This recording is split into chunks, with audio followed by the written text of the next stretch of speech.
Hello, my name is Hitendra Patel. I'm the Managing Director of the Global Innovation Management Institute. I'd like to welcome you and join our vision and our mission of the Institute. Our vision is to democratize innovation everywhere. In organizations like universities or corporations, in high schools, in governments. And the idea is to unleash that creativity across the globe. Our mission is much more simpler: to train 1 million people worldwide, certify them, and unleash their creativity and their problem-solving skills to target any problem on this planet. The Global Innovation Management Institute has got certifications for individuals, for corporations, as well as for the government.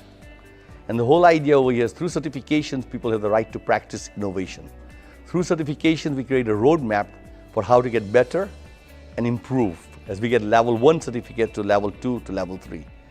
We are today working with the Dubai government, the Qatar government, across Colombia, in Brazil, in the United States, helping these institutes and these countries become better in terms of their innovation journeys. We're working with corporations, giving them roadmaps, how they can go from level 1 to level 2. And we're giving certificates to individuals as they go from level 1, 2, 3, and 4 in terms of how they can actually innovate themselves, how they can innovate in teams, and how they can innovate in a company. We've worked with several innovation consultancies, and we found the GIMI methodology to be able to help us democratize innovation very quickly across large groups of people. Curriculum isn't enough anymore. We need to really be finding ways to expand the school into the community and bring the communities into the school.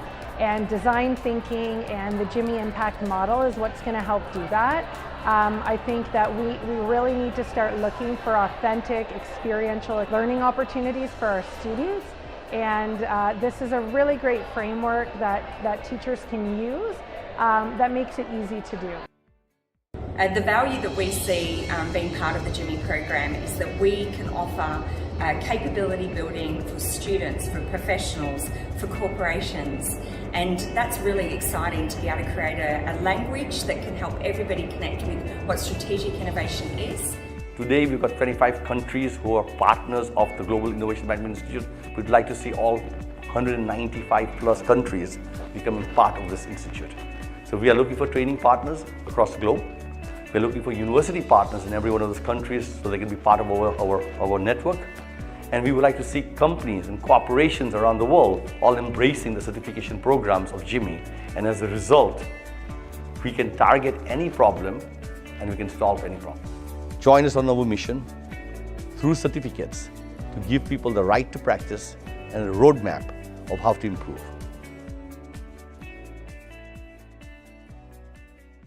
Let me introduce our speaker of today. I'm very excited to introduce Alan. Alan, thank you very much for joining us. So Alan is a global leader in energy transition at Greenfield Systems. He has dedicated his career pretty much to identify those and developing those technologies and business initiatives in diverse environmental challenges in Asia, North America, Europe, and the Middle East. His experience also covered different aspects on the sales cycle, but also including things on major financing for different projects globally at a global scale, joint ventures, license agreements, and other type of agreement to pretty much ramp up this type of projects. He's also a thought leader and advocate of hydrogen and fuel cells, and he has been a speaker for over 100 events globally. So we are very excited to have him here. Of course, he has additional skills in the telecom networks and also expertise, including mobile networks and applications, optical networks and data networks, and other areas which industries like utilities, IT, marine, aviation, rail, lighting, solar, wind power systems, and complementary renewable technologies. So very experienced speaker that we have today. So we are very pleased to have you joining the network, Alan. So now I'm going to give the floor to you. Okay, thank you very much, Carolina. I'll just put up my slides here. Give me 1 second. And start into the presentation. So as mentioned, my background full screen. My background has been varied in terms of industries, etc. In the last 15 years, I've been primarily involved in hydrogen and fuel cells technology, and basically been more on the commercial side. As we know, with innovation, it takes a lot of great scientists, technology innovators to develop great technology, but it also takes people like myself to help commercialize those technologies, and that's what I do. And I'll talk a little bit about how I'm looking at commercializing eFuels in conjunction with hydrogen, and a little bit more about the company I've set up just very quickly. Greenfield Systems, relatively new company, focused on developing and working with suppliers to bring products to market in the methanol, hydrogen, and other systems related in the energy transition. Like I said, I have about 15 years experience specifically in hydrogen technologies, which also complement the e-fuel discussion that I'll be talking about. And as per the introduction, you can see across industries, as you know, renewable technologies, hydrogen and fuel cells really go across the board, and they touch marine, power, other mobility sectors, industrial sectors. So I've got at least a feeling of a lot of those systems. Currently, I'm working with a company called H2 Core Systems and MobiSmart. H2 Core packages smaller or medium-sized electrolyzers with fuel cells, compression storage. MobiSmart packages primarily very small fuel cells. And I'm working with other organizations as well, helping them to help enter other markets or commercialize their products even further. So e-fuels, a lot of people are not that familiar with them. A lot of people are. What I realized after being 15 years in hydrogen, that hydrogen is great. We're scaling up. Technology has its challenges. Costs have its challenges. I think it'll be a major player in energy transition. It's not the only solution, of course, but also e-fuels have been developing as well concurrently. And essentially, the advantage there is it's a liquid fuel. So as we've seen in hydrogen, often the challenge is transportation and storage. So e-fuels come along, and I'll talk a little bit more how they're made and what they really are. But really, a lot of people are looking at e-fuels as potentially a temporary, but even a long-term solution for energy transition. And there's many pathways to get to those.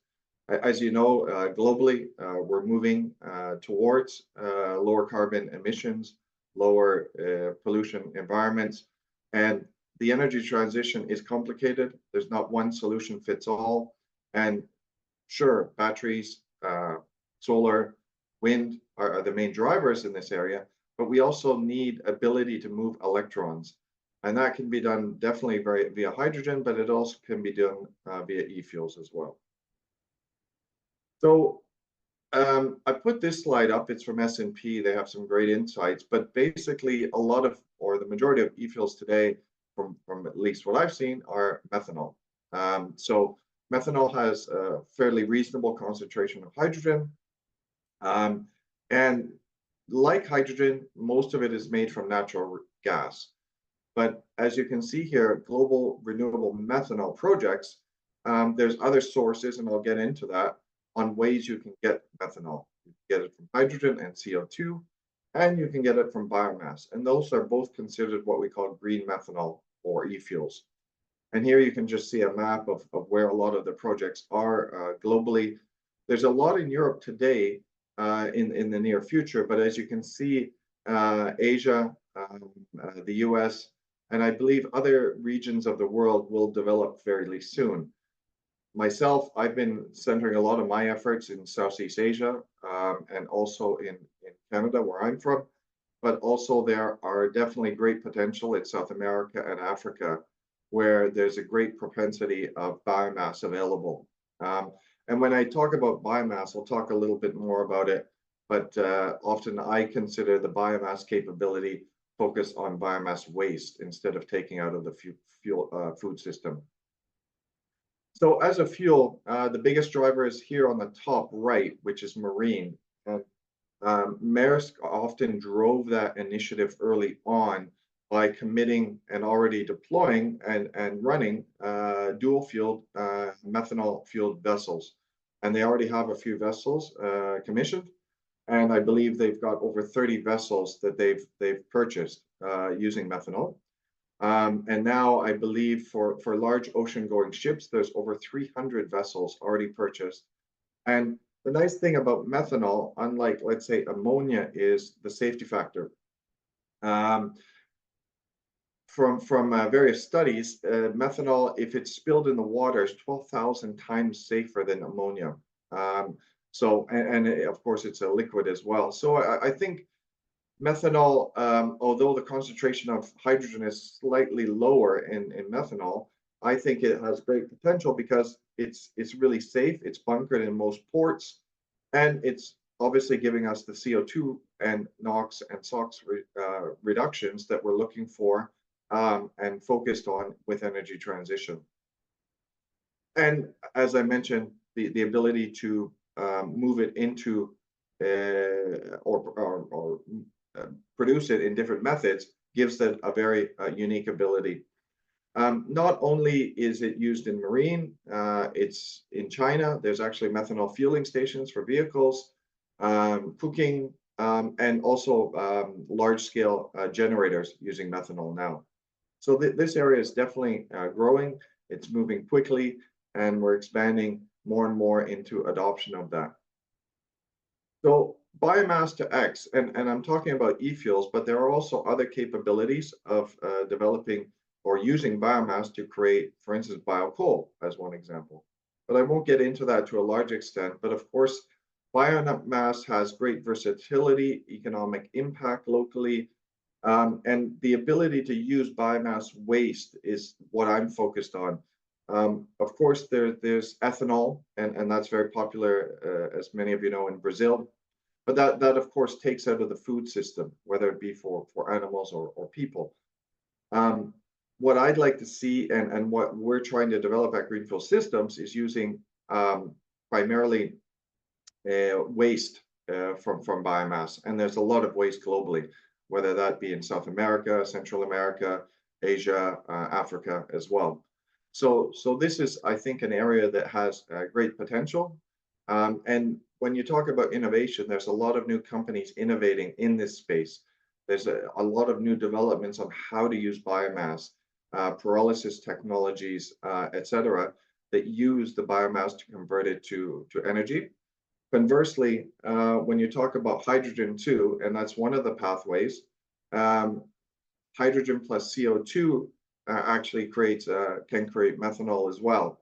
So that area, I'm sure a lot of people know, there's an extensive amount of innovation where you're taking hydrogen via electrolyzers, a system that essentially splits water into oxygen and hydrogen. So this area, of course, we're seeing great companies basically developing these ecosystems where there's a source of CO2. So I think there's so much innovation ongoing in this area. There's so much capability that I think one of the challenges from what I've seen is putting that together, developing projects, and developing economic business cases to make sense. And that's sometimes lacking, but I think a lot of the people on this call might get some insight and see, hey, maybe I can do it in my corner of the world. Maybe there's potential to take those things together and put it into a project. So here you can see the ways to methanol or eFuels. On the bottom, these are high carbon intensity. And with eFuels, it's very similar to, you might have heard of the colors of hydrogen. There's also colors of methanol. And here you can see the green ones are from biomass, renewable electricity via hydrogen. This is the production method, and you can see the quote from Maersk, which is the world's largest shipping company, essentially taking renewable electricity with electrolysis, hydrogen, methanol synthesis using biogenic CO2 into what we call e-methanol. A lot of these projects, because often the CO2 injection is large scale, these are larger scale projects. We're seeing a lot of these projects get to FID, and actually some are actually being developed, but often they're very large projects.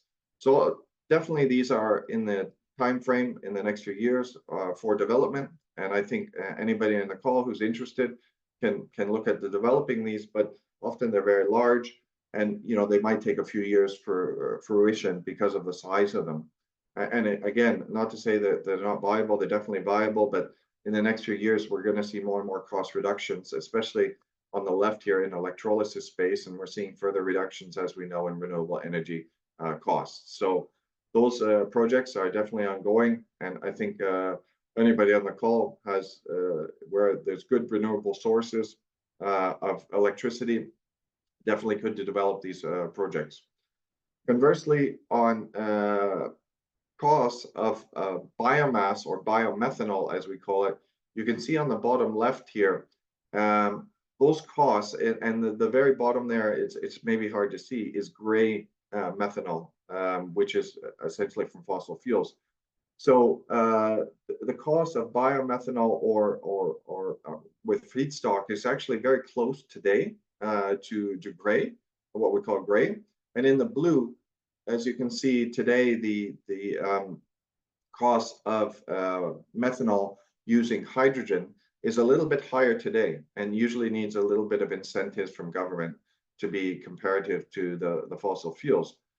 But you can see in the near future, those costs come down very quickly, and they're comparative to fossil fuels.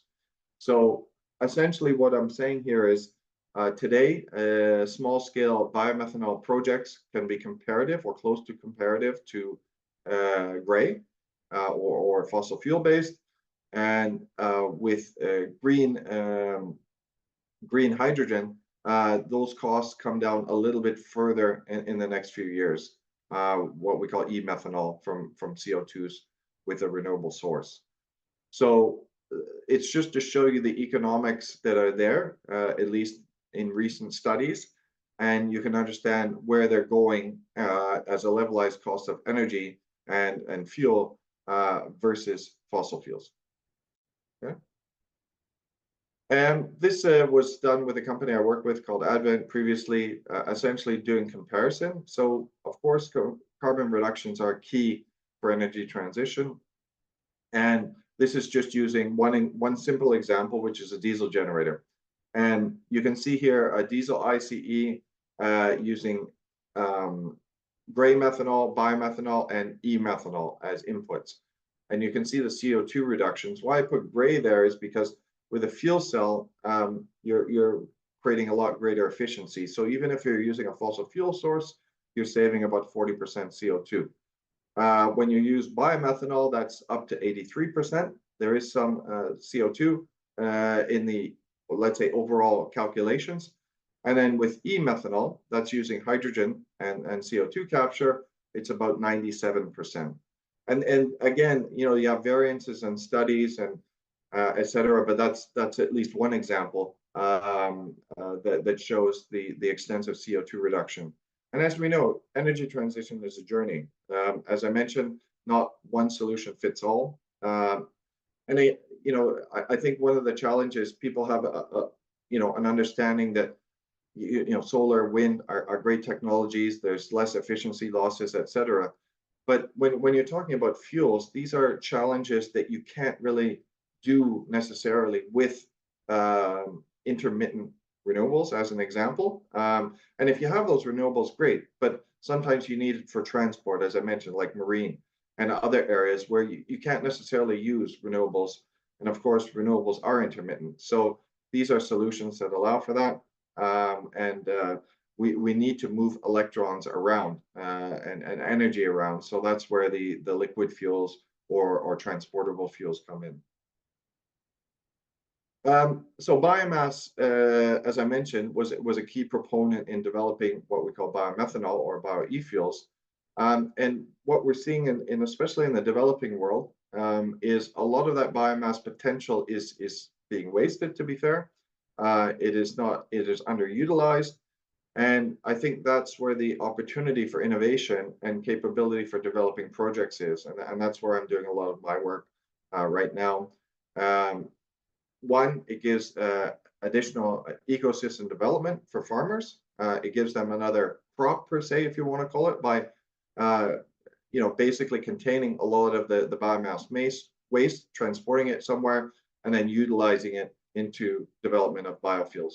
I'm focused a little bit more on small, medium projects, which have a potential impact in the near future. But I think the reality is there's ability to create a circular ecosystem by using this and creating methanol projects. So I'll talk a little bit more on just one example. You need, of course, a technology provider with project management. You need, you can see that's my company on the left, but you need basically somebody to put it all together, right? You need that technology provider. You need local access to a company with what we call feedstock, which is essentially the bio waste.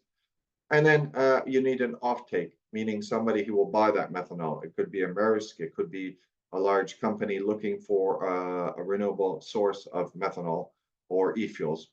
And then sometimes, depending on the structure, you might need a financing partner. So it varies on the size and capabilities. Sometimes the offtake provider might finance it. It really varies, but sometimes you need a financing partner. And then you put that into maybe a special purpose company to develop the project. And I put this there because a lot of people aren't putting all this together today. And I think the challenge is how to do that. So, and that would be very similar also for what we call e-methanol, where you'd have the same concept using hydrogen and CO2 capture. It would have a very similar structure.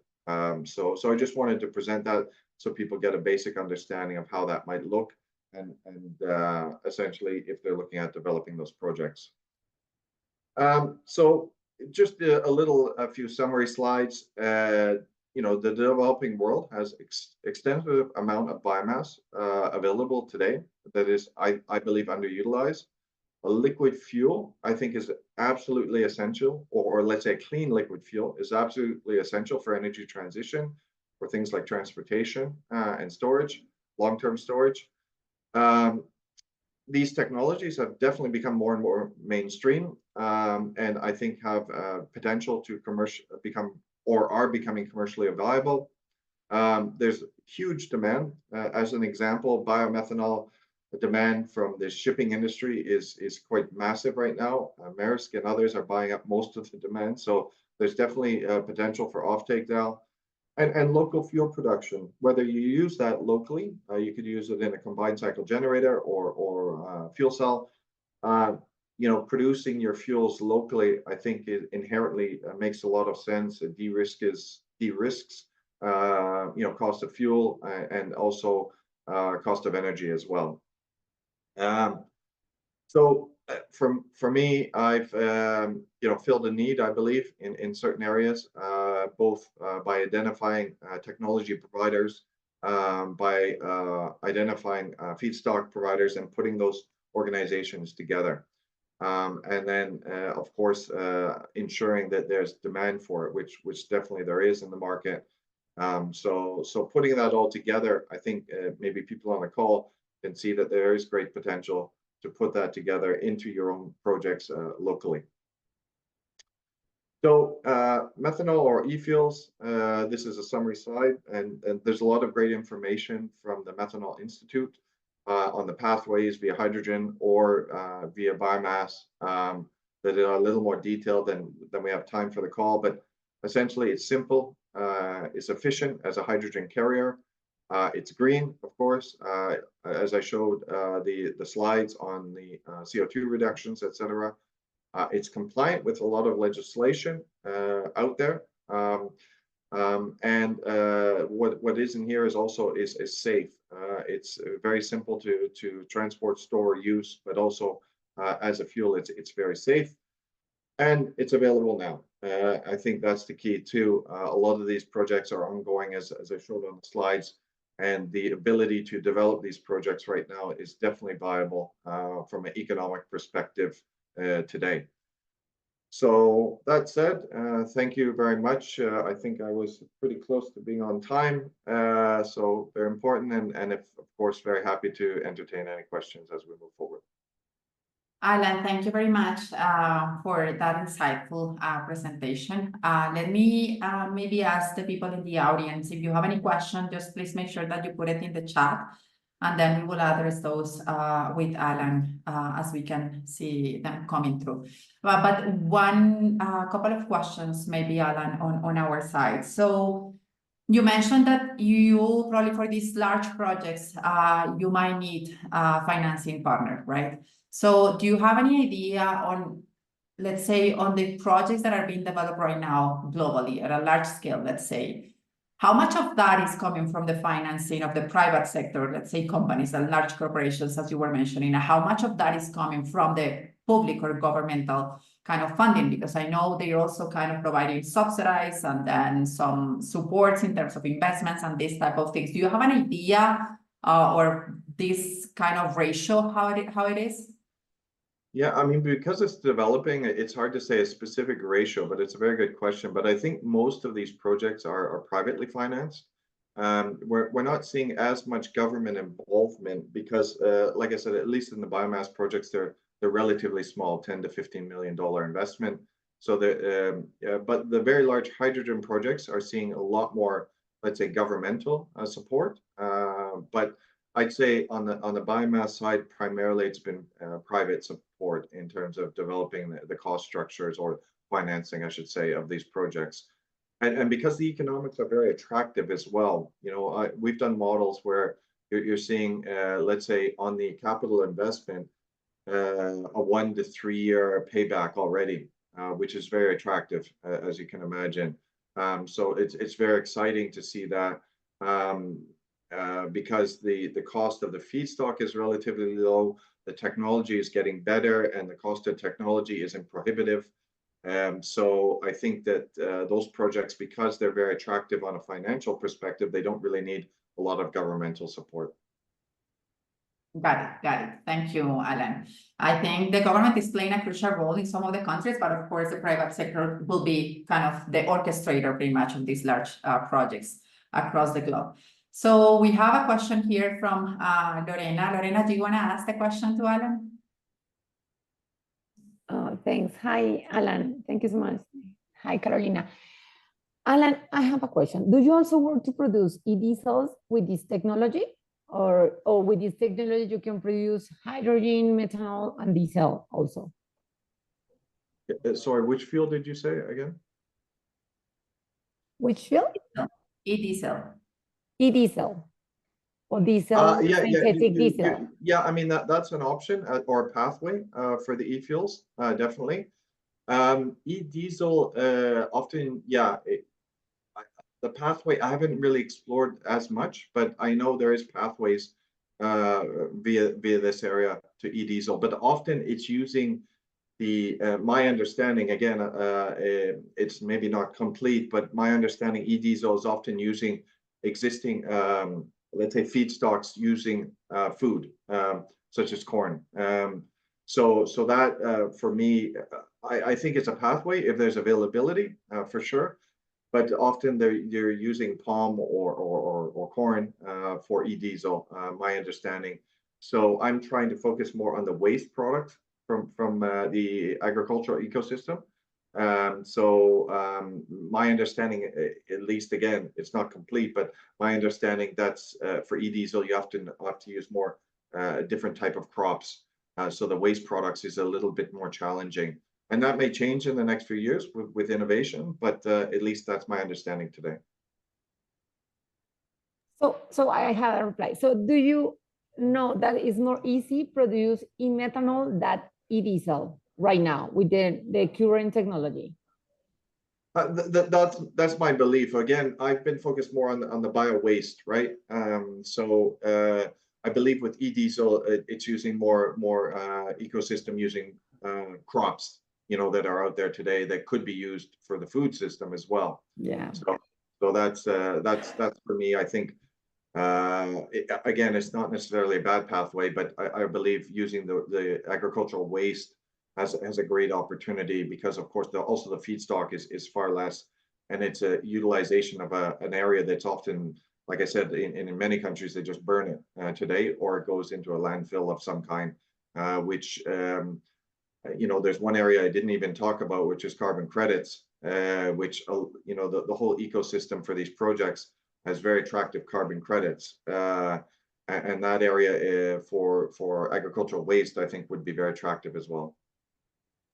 Thank you. Thank you very much, Lorena.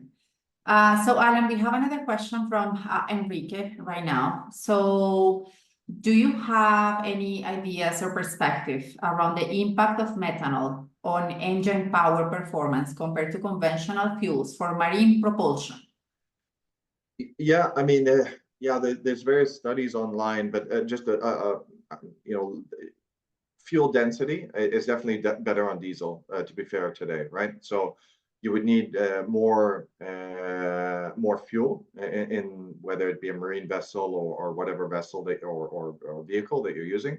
So energy density on diesel is a little bit better today for sure. But again, you'd have to carry a little more fuel, and that's why I think longer term marine systems and others are looking at fuel cells as a viable option, because the efficiency of the fuel cell is roughly double a combustion engine. So that loss in fuel density would be compensated by a more efficient system. Fuel cells are about 50% efficient today. Combustion engines are about 25. Combustion engines, they often say higher, but the reality is when you're operating it, it's roughly 25% efficient. So yeah, I believe that yes, there's a little bit lost there using an e-fuel, but of course, as we move forward, using a fuel cell would mitigate a lot of those losses. Okay. Thank you, Alan. And I think part of the driver for companies and different industries to move also to this, let's say, or to take a lead on this energy transition is also part of the restrictions that countries are actually putting in place in terms of the use of some of the fossil fuels, right? Or to reduce that use. So probably that's another impact that we see, even though, as you mentioned, the efficiency of some of these fuels might be lower than the fossil fuels, the regular ones, but then restrictions will probably increase the cost of them to produce the fossil fuel, right? Correct. And as we know, hydrogen has very good efficiency when it's compressed as a fuel. So that's another viable option as well. So, it is a complicated picture in terms of how we transition. With low emission zones in Europe, as one example, as per your point, Carolina, you're seeing this great growth in transportable fuel cells using hydrogen or e-methanol as one example. So yeah, you're seeing a lot of innovation in the sector. I talked about the production of the fuel, but of course, usage of these different fuels, you're seeing a lot of new innovation on how we can essentially deploy the fuels, and depending on the applications and also on the restrictions from government. And as I mentioned, one example in Europe, I believe by 2035, you cannot use diesel generators in most cities or pretty much throughout Europe. So a lot of companies are getting ready for that transition by trying out these new technologies using hydrogen or e-fuels as well. So it's a very good point.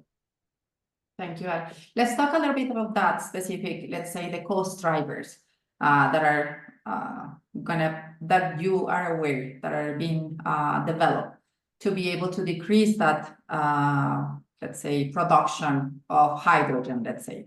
So in that sense, what are the technologies that you have seen that are the main ones that are really driving the cost down? Because if we want to reach this target that is kind of globally of $1 per kilogram of green hydrogen, which right now is at 5 in some countries, 7 in other countries, even 12, is a big decrease, right? So where do you see those main drivers for that cost reduction on the electrolysis?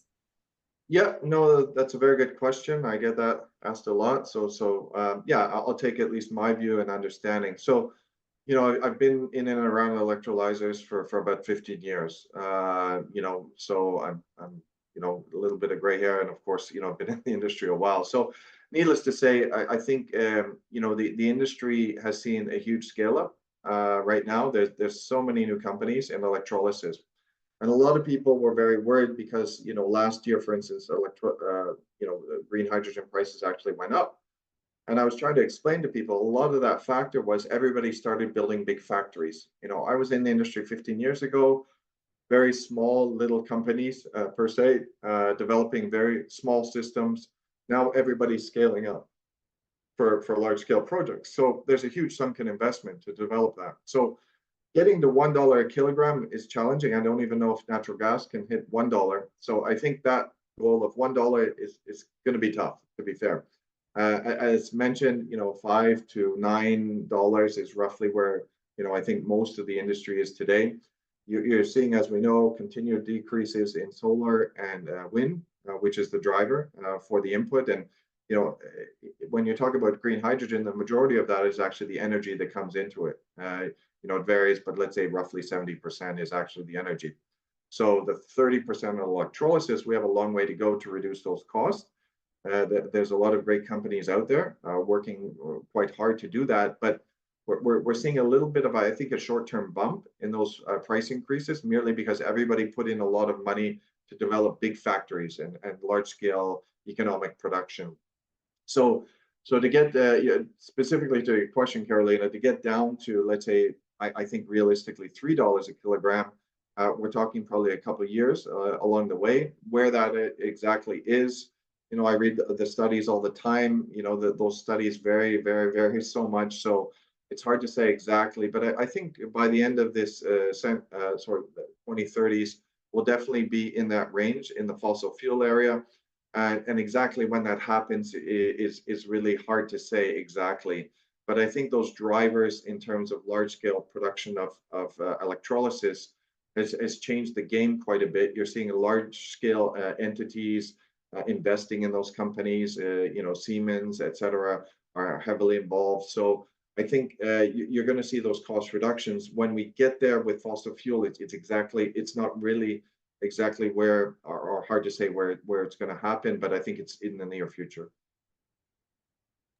Okay, thank you, Alan. We have heard of, for example, initiatives like using less iridium to be able to decrease that cost of the electrolysis, or to use a polymer to increase the conductivity to make the system more efficient, and those type of things. But it's still very unclear on where are really going to be those drivers to decrease those costs of the electrolysis globally. So I agree with you. Getting to $1 per kilogram is going to be challenging. And I think that's part of the support that the governments are providing to the different industries for them to be able to produce this in an efficient way and cost-effective way, right? So, okay, thank you for that, Alan. So we have another question from Sulpat. So let me just read the question. When we talk about the energy transition, we talk about phase out of fossil fuels to the renewable energy sources. So how does it look in a decarbonization strategy of a country? And how do you think that this might impact the water scarcity in different regions? The case, for example, of Central Asia. So how do you see those impacts on this energy transition kind of run? Yeah, no, it's a good question. And again, I think the question was very pointed in terms of location, right? Central Asia, there's water scarcity. So large-scale electrolysis might be challenging in some areas. In the Middle East, of course, we're seeing very big projects, but they're using desalination primarily for the water source. Whether that's viable in parts of Central Asia, I admit I'm not that familiar. So, there was a great talk by the chief scientist of Australia that I went to years ago. And, to replace diesel in Australia, they wanted to do a study, and they did a study. And they basically found out to replace diesel, the water amount, and to be fair, oil and gas industry uses massive amounts of water in refining process. So needless to say, fossil fuel industry is also using large amounts of water. It would take 1/10 of one reservoir in Melbourne just to replace all the diesel using electrolysis. So The amount of water that's used often, I think, is misunderstood. We need water, but to be fair, and I think somebody probably could do a study to understand, how much water we're using in fossil fuel industry. I'm from Canada, and they use massive amounts in the oil sands as well.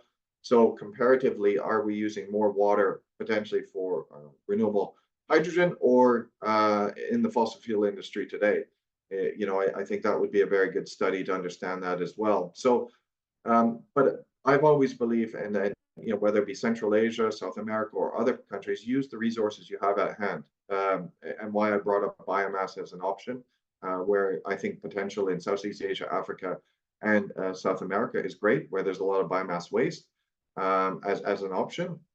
But of course, where you have great renewable potential, Chile, parts of the Middle East, parts of Central Asia, of course, as well, have great renewable potential. Australia, etc.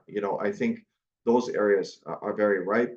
South Africa, another example, great renewable potential as well to create green hydrogen. So I think using, when you look at a country specifically, use what you have at hand for energy transition. Use the capabilities in your country. And then, obviously that gives you energy security as well. So. And I think the other part of this question, maybe just to double click on that, is that the water that they can actually either desalinize or something or reuse or whatever to produce green hydrogen can be used also for other things, right? So for agriculture, for, I don't know, something else. So that competition is gonna be always there, right? So that competition in the countries specifically for the use of that water that they can either produce or clean or increase the quality or whatever it is, it still has some competition internally, maybe for the public, for the society, right? So that's the other challenge that we might be facing on this, let's say, energy transition focused mainly on the green hydrogen production, right? Yeah, and I think regulation will be important. So you're not taking out water usage that might be scarce for the local population, right? We all need water to survive as human beings. So I think regulation from government has to ensure that some of these big projects are not taking out from the ecosystem required for general population usage as well. So. Okay, thank you, Alan. Maybe one last question regarding now the off-takers, Alan. Based on the work that you have done or the research that you have been doing and the support that you have been providing to the different companies and of course in your own work, what are those main off-takers that are really using this energy, being, let's say, the green hydrogen or things like that, that are kind of let's say, as you mentioned last year, there were a bunch of investments and projects at a large scale that wants to produce green hydrogen. So who are going to be those off-takers? Is this mainly transportation and high-intensity energy industry like cement and aluminum or things like that? Or where do you see the main off-takers really consuming that green hydrogen that is going to be produced? Yeah, no, good question. For hydrogen specifically, you have, of course, like anything, a mix of off-takers. For large scale stuff, yeah, it's really industry from what I can see. I think there's a lot of interest in transportation, and I think it will still be there for very specific transportation, right? I mean, we know EVs are fitting the bill quite well for instance, for everyday cars, but large scale, heavy duty trains, trucks, buses, you're seeing obviously an interest there. But I'd say the majority, at least where I live in Europe, has been focused on green hydrogen towards industry, steel manufacturing as an example, right? I think that's one of the largest. So needless to say, decarbonizing industry has been obviously, I think, a big driver, at least in Europe, where a lot of the activity, I think, first drivers, Europe's been quite strong in this area. And then you're seeing, of course, transportation follow as well in specific areas for that production and utilization. When you talk about the eFuels a little bit, I think the biggest driver from what I can see is in the marine sector. So, for instance, talking to people in the industry, the key challenge is actually availability of these fuels right now. And there's just a shortage of it right now. So I think that offtake potential is very, very strong with the eFuels today. So anybody looking at developing projects or innovating in this sector, I think getting an off-taker, whether it be Maersk, Evergreen, or some of these big shipping companies, you definitely have great potential for an off-take today. And the economics are quite attractive today, I believe, in these projects as well. Okay, this is great. So I think we're done with the questions, Alan. Thank you very much for your participation, for all the insights that you provided us, and of course for joining us on this community that we are trying to support on just sharing as much knowledge as we can, just to support those industries to really make the energy transition happen. So thank you very much for that. I'm gonna just kind of last announcements. I'm gonna put here in the chat the website that we built, that it will have all the compilation of the past speakers, what we are doing, what are we aiming with this energy transition network that we have in partnership with the Global Innovation Management Institute. So just for you to stay tuned in this one. And of course, we hope to see you soon on another webinar of this one. Thank you very much, Alan. It was great to have you here.